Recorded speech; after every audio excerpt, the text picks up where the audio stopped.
அழகான வீடியோ தாங்க வந்திருக்கு. வீடியோ வந்து சூப்பரா இருந்துச்சு அப்படின்னு தாங்க சொல்லணும். மாயா வந்து கர்ப்பமா இருக்கிற மாரி தான் காட்டியிருக்காங்க. அதெல்லாம் பார்க்குறப்போ சேனல மட்டும் மறக்காம லைக் அண்ட் சப்ஸ்கிரைப் மட்டும் பண்ணிருங்க.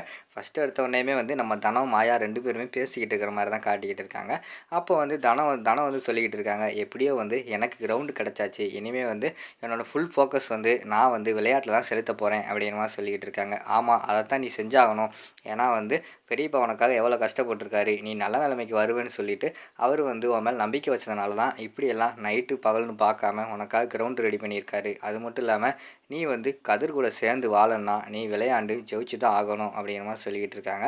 ஆமா மாயாக்கா, கதிர் வந்து இந்த குடும்பத்துக்காக, நமக்காக, முக்கியமா வந்து எனக்காக எவ்வளோ நல்ல விஷயம் பண்ணியிருக்கான். அவ்வளோ நல்ல விஷயம் பண்ணி அவன் மேல இருக்கிற கெட்ட பேர வந்து நான் தான் வந்து துடைக்கணும். வீட்ல வந்து எல்லாருமே அவன வந்து கெட்டதா தான் பார்த்துக்கிட்டு இருக்காங்க. ஏன் கொலைகாரனா கூட பார்த்துக்கிட்டு இருக்காங்க. எல்லாமே அந்த கார்த்தியால தான். இதுக்கு எல்லாமே வந்து நான் என் விளையாட்டால தான் பதில் சொல்ல போறேன் அப்படின்னு சொல்லிட்டு, அந்த இடத்துல வந்து தனமும் மாயாவும் பேசிக்கிட்டு இருக்கிற மாரி காட்டிக்கிட்டு இருக்காங்க. திடீர்னு பார்த்தா, மாயாவுக்கு வந்து அந்த இடத்துல ஒரு மாரி வாமிட் வர்ற மாரி ஆயிடுது. வாமிட் வர்ற மாரி இருக்கு. இந்த வாரம் இரு தனா அப்படின்னு சொல்லிட்டு வேகமா வந்து விறுவிறுன்னு வெளியில வந்து ஓடி போறாங்க. ஓடி போய் அந்த இடத்துல வாந்தி எடுத்துக்கிட்டு இருக்காங்க. பின்னாடியே வந்து என்னாச்சு என்னாச்சுன்னு சொல்லிட்டு நம்ம தனம் அதுக்கடுத்து ஜானகி 2 பேருமே பின்னாடியே ஓடி வந்துடுறாங்க. "ஏய் என்னாச்சு என்னாச்சு?" அப்படின்னு சொல்லிட்டு தண்ணியெல்லாம் குடுக்காங்க. அங்கிட்டு பார்த்தா மாயா வந்து வாமிட் எடுக்காங்க.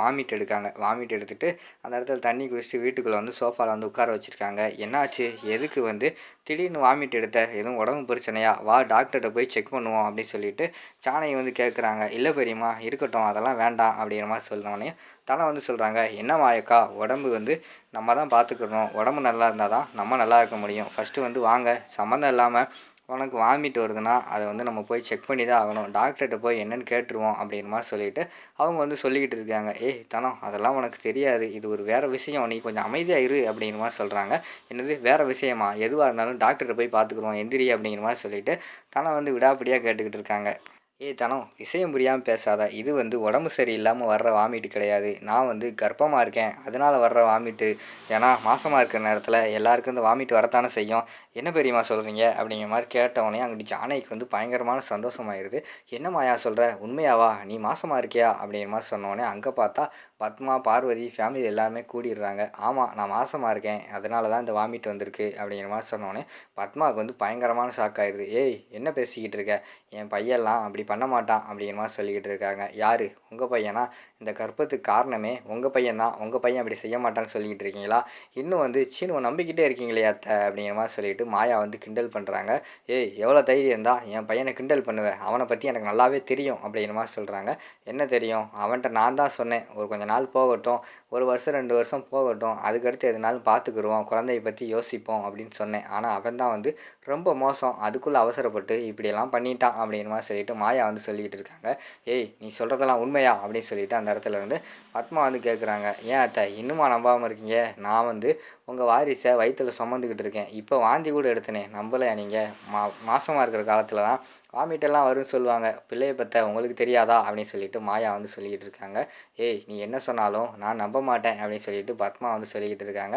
"சரி, நீங்கள் நம்பாமே இருங்க அத்தை. நான் வந்து உங்ககிட்ட போட்ட சவாலில் வந்து வின் பண்ணி காட்டிட்டேன்." அப்படிங்கிற மாதிரி மாயா சொல்கிறாங்க. "ஏன்ட்ட என்ன சவால் போட்ட? என்னது வின் பண்ண?" அப்படிங்கிற மாதிரி கேட்காங்க. "அதுவா, நான் வந்து உங்ககிட்ட சொன்னேன்ல, எப்படியாவது கூடிய சீக்கிரம் வந்து உங்களுக்கு ஒரு பேரனோ பேத்தியோ நான் வந்து பெற்றுக் கொடுக்க போகிறேன்னு தானே சொன்னேன். அதே மாதிரி நானும் மாசமாயிட்டேன். இன்னும் கவலைப்படாதீங்க. 10 மாசத்துல உங்கள் கையில் ஒரு பேரனோ பேத்தியோ இருக்கத்தான் போகிறான்." அப்படிங்கிற மாதிரி சொல்கிறாங்க.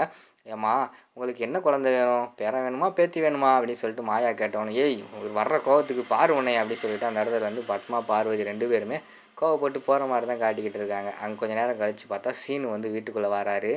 சீனு வந்து பத்மா கிட்ட போய் பேசுகிறாங்க. அவங்க வந்து முகம் கொடுத்து கூட பேசலை, கண்டுக்காத மாதிரியே இருக்காங்க. "ஏய் என்னம்மா, எனக்கு என்னைய பார்த்தே நீ வந்து சரியாகவே பேச மாட்டேங்கிற. என்னம்மா பிரச்சனை? உங்களுக்கு இப்போ என்ன ஆச்சு?" அப்படிங்கிற மாதிரி கேட்டவனையும், "ஆமாம், நீங்கள் பண்ண காரியத்துக்கு உங்கள்கிட்ட தான் பேசுவாங்களாக்கும்." அப்படி சொல்லிட்டு பார்வதி வந்து சொல்கிறாங்க. "நான் என்ன பண்ணேன்? எதுவாக இருந்தாலும் ஓப்பனாக சொல்லுங்கள்." அப்படின்னு சொல்லிட்டு சீனு வந்து கேட்குறாங்க. "டேய் என்னடா, எவ்வளோ தைரியம் இருந்தால் நான் வந்து அவள் கூட பேச மாட்டேன், பழக மாட்டேன், அவள் காசை கொடுத்து இந்த வீட்டை விட்டே அனுப்ப போகிறேன் அப்படி இப்படின்னு சவால் விட்டுக்கிட்டு இருந்த, நீ இப்படி பண்ணுவேன்னு சொல்லிட்டு நான் எதிர்பார்க்கவே இல்லைடா." அப்படின்னு சொல்லிட்டு அவங்க அம்மா வந்து சொல்கிறாங்க. "அம்மா என்னம்மா சொல்கிற? எனக்கு ஒன்றுமே புரியலை. நான் என்னம்மா பண்ணேன்?" அப்படிங்கிற மாதிரி வந்து சீனு கேட்காங்க. "ஆமாம், என்ன பண்ணேன் என்ன பண்ணேன்னு கேட்டு தான் மாயாவை வந்து கர்ப்பமாக்கி வச்சிருக்கியா?" அப்படிங்கிற மாதிரி கேட்காங்க. "என்னம்மா சொல்கிறீங்க? கர்ப்பமா?" அப்படிங்கிற மாதிரி கேட்காங்க. "ஆமாம், இன்னைக்கு வாந்தி எடுத்தா, கேட்டால் அவள் மாசமாக இருக்காளாம். நீ தான் காரணம்னு சொல்கிறா. ஏன்டா இப்படியெல்லாம் பண்ணுற? உன் மேல நான் எவ்வளோ நம்பிக்கை வச்சிருந்தேன் தெரியுமா? கடைசியில அதையெல்லாம் குழி தோண்டி புதைச்சிட்டியேடா அப்படின்னு சொல்லிட்டு அந்த இடத்துல பத்மா வந்து சொல்கிறாங்க. அம்மா அவள் பொய் சொல்கிறாம்மா, அதெல்லாம் கிடையாது. எனக்கும் அவளுக்கும் இதுவரைக்கும் எதுவுமே நடக்கலை. அப்படி இருக்கும்போது எப்படி அவள் மாசமாக இருப்பா? அவள் பொய் சொல்கிறா அப்படிங்கிற மாதிரி சொல்லிக்கிட்டு இருக்காங்க. ஆமாம் அவள் பொய் சொல்கிறா, நான் அதை நம்புகிறேன் போங்கட்டு அப்படின்னு சொல்லிட்டு அந்த இடத்துல இருந்து பத்மா வந்து போயிடுறாங்க. சீனு வந்து பயங்கரமான கடுப்பில் போய் மாயா கிட்ட வந்து கேட்குறாங்க. ஏய் நமக்கு 2 பேத்துக்குமே வந்து எதுவுமே நடக்கலை. அப்படி இருக்கும்போது நீ எப்படி மாசமாவ? அப்படிங்கிற மாதிரி சொல்லிக்கிட்டு இருக்காங்க. நமக்கு எதுவும் நடக்கலைன்னு சொல்லிட்டு நமக்கு தானே தெரியும், அத்தைக்கு தெரியாதுல்ல, அத்தைக்கிட்ட சும்மா சொன்னேன் அப்படிங்கிற மாதிரி சொன்னோன்னே, இங்கே பாரு இப்படிலாம் பண்ணிக்கிட்டு தானே டென்ஷன் ஆயிடுவேன் அப்படிங்கிற மாதிரி சொல்லிட்டு கோவப்பட்டுக்கிட்டு இருக்காங்க. ஓ அப்படியா, நீ டென்ஷன் ஆகு எதுவும் ஆகு, ஆனால் இந்த வீட்டை விட்டு போகணுன்னா நான் கேட்டதை கொடு, இப்போ கூட நான் போகிறேன் அப்படிங்கிற மாதிரி சொல்லிக்கிட்டு இருக்காங்க. அவனும் இதே கேட்டுக்கிட்டு இருக்கல, கூடிய சீக்கிரம் உன்னை வீட்டை விட்டு வெளியில் அனுப்புகிறேன் பாரு அப்படின்னு சொல்லிட்டு சீனு சொல்கிற மாதிரி காட்டுறாங்க. அதோட பார்த்துக்கிட்டிங்கன்னா அந்த எபிசோட் முடிச்சிடுறாங்க.